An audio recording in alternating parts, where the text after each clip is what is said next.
Està a punt de començar aquesta cursa, però mireu, aquí tinc un convidat d'excepció, Marc Coma, bona tarda. Hola, bona tarda.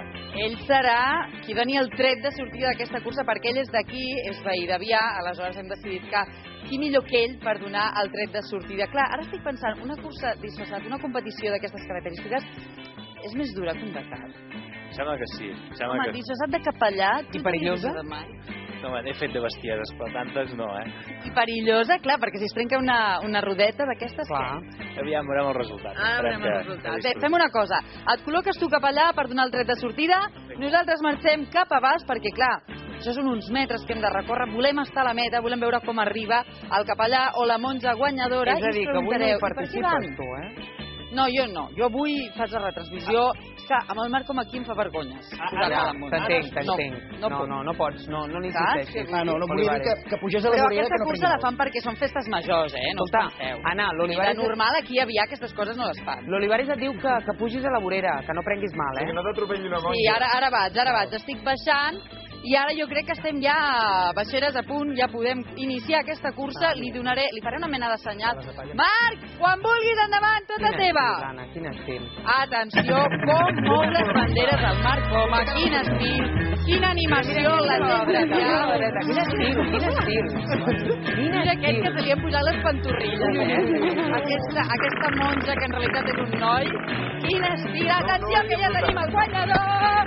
Guanyador indiscutible de la cursa. És aquesta monja, senyor bisbe. Anna, això està cada any, Avià? Sense cap mena de dubte i per la gràcia de Déu, ella ha estat la guanyadora, una monja... Veniu cap aquí, que et volem veure en primer pla. Veniu, senyoreta monja i senyor bisbe. Sisplau, saludi. Aviam, digui, senyor bisbe. Bé, com deia, doncs, per la gràcia de Déu, ella ha estat la guanyadora. És una monja que ve destacant molt en aquest tipus de curses. Ella, el seu nom és Sor Tida, que d'aquí és una de les que sempre surt primer.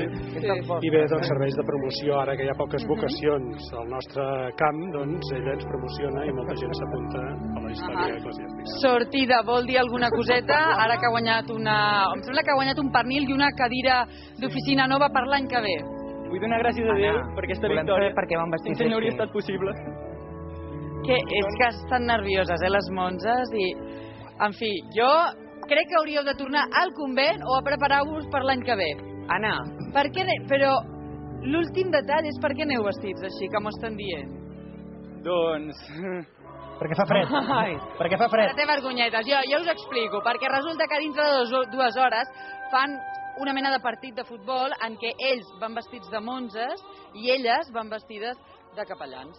Així són les festes majors d'aquest gran poble que és Avià al Berguedà. Us deixem amb més curses, amb més cadires i amb més festes i jo me'n vaig amb el Marc Coma. Molt bé, Anna. Escolta, això és tradició popular,